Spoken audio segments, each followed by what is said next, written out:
لطفاً بهم گوش کن. لازم نیست جایی بری عزیز دلم. باشه پدر، فقط به خاطر تو نمیرم. اما یه چیزی، زنت تو کارای من دخالت نمیکنه.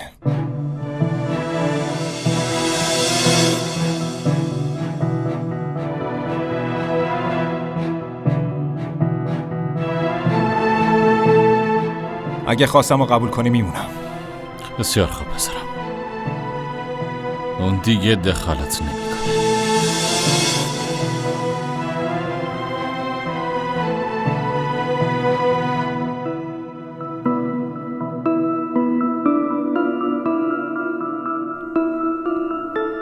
شنیدی چی گفت؟ تیرت به سنگ خورداره؟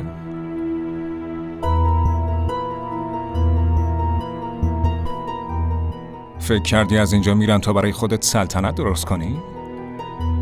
فقط من روی اموال پدرم حق دارم، فهمیدی یا نه؟